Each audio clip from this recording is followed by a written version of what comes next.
Bato to speak for him.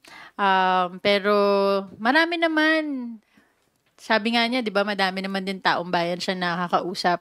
So, hindi ko alam kung ano yung naging dahilan niya sa pag-share ng mga AI-generated content ang ating for mga senator judges na inaasahan natin na magdidesisyon sila ayon sa kanilang konsensya dun sa mga ebidensyang nailatag.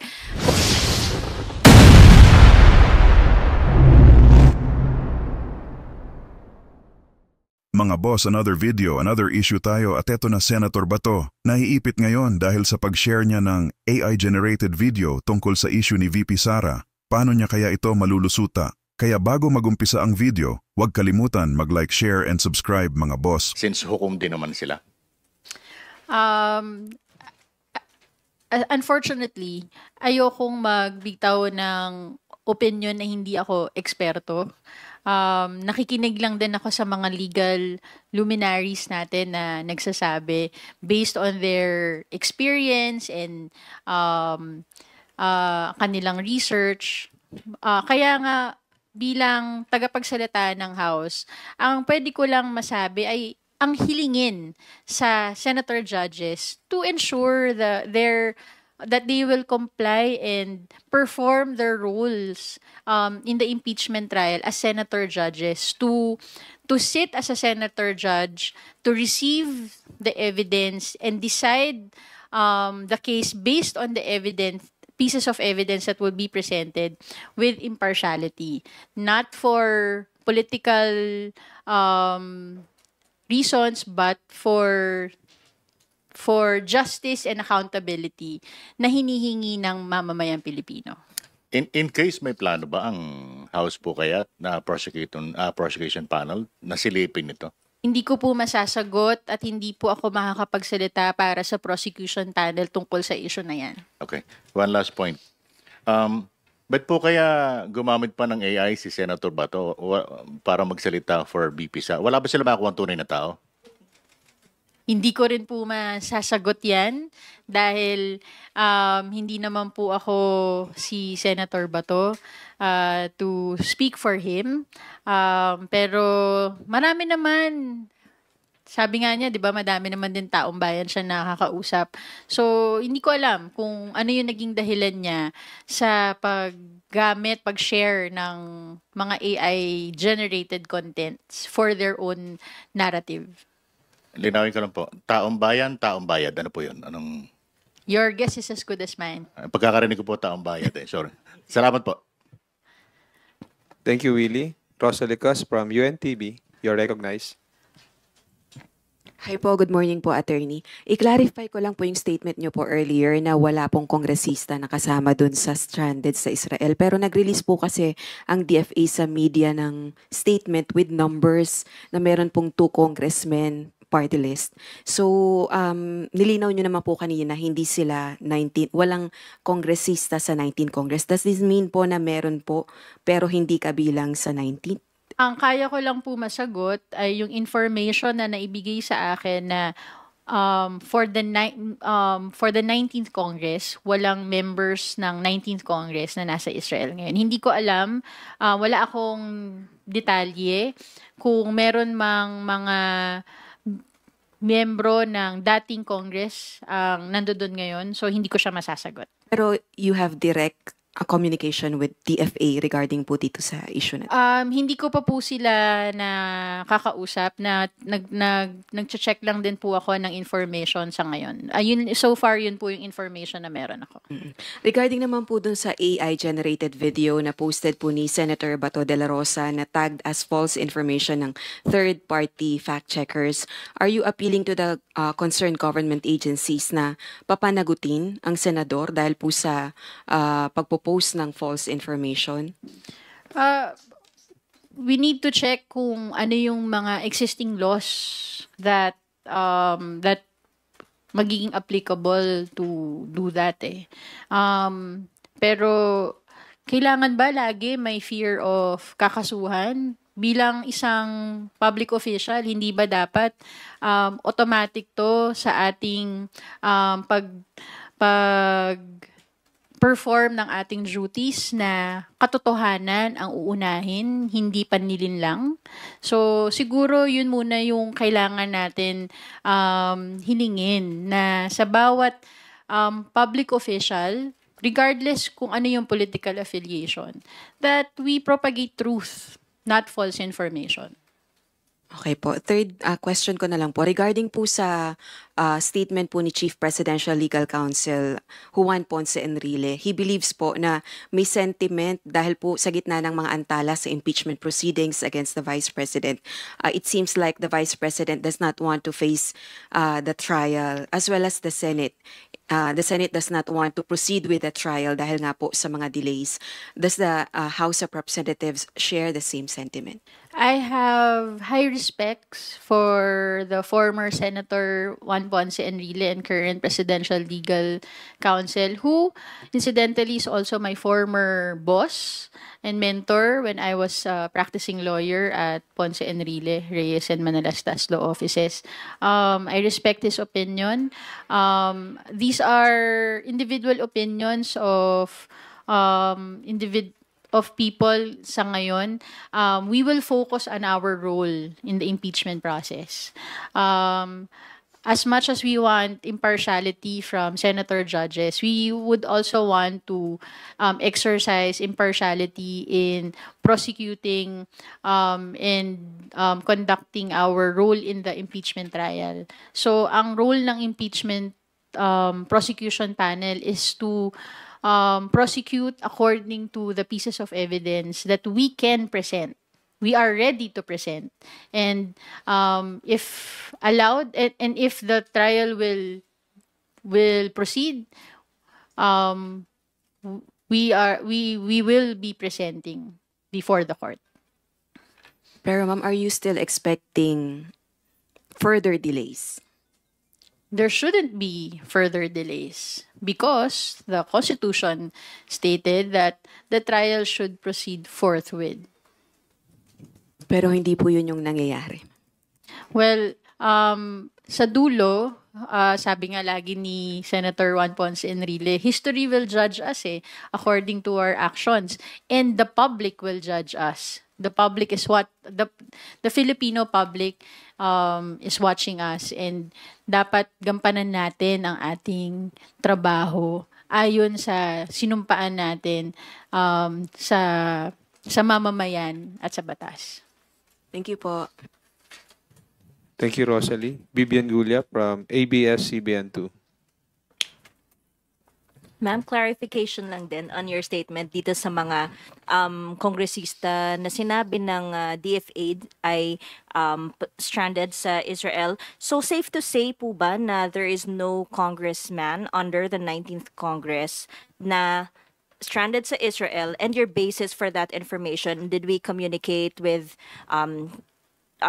the congressman na posibleng nandun? Kasi sinabi ni SecGen, it is also possible that some House members may have included Israel in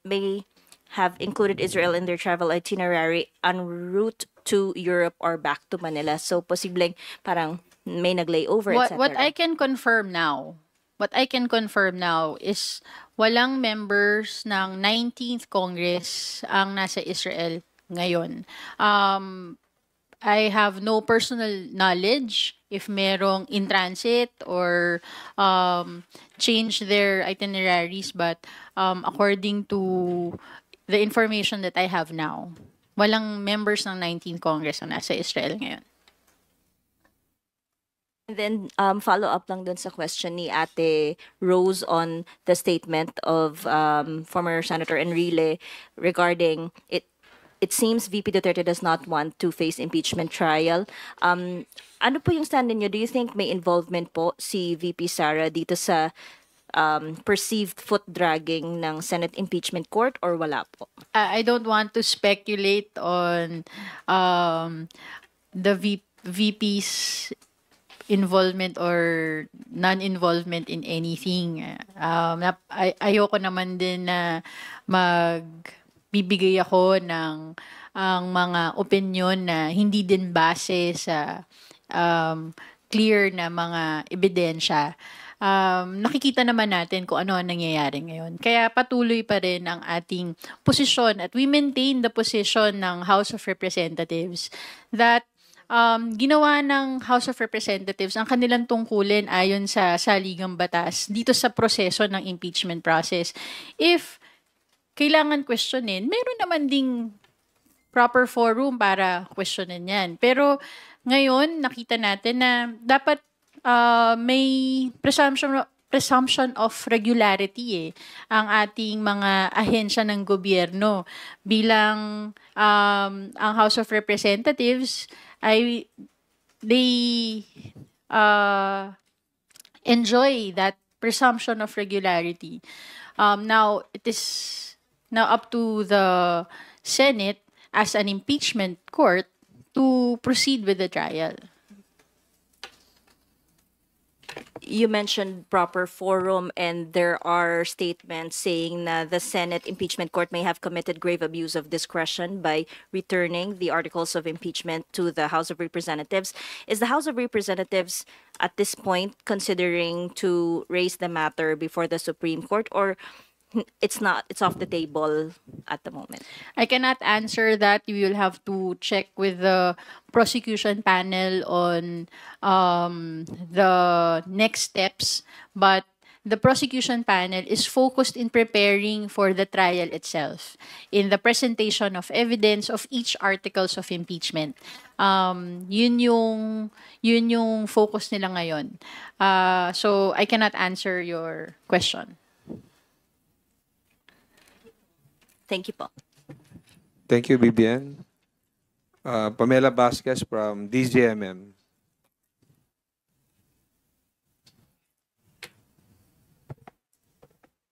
Good morning, Attorney. Ask ko lang po kasi kanina nag-post po si Speaker Romualdez na nag-pay siya ng visit nga po doon sa HRR employee na si Sir Mori.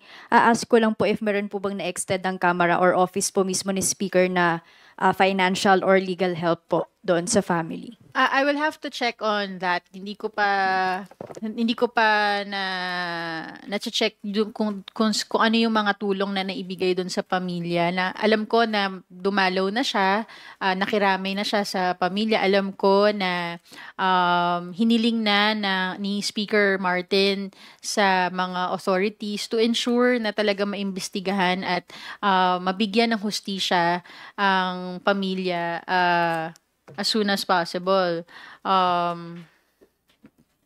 Pero dun sa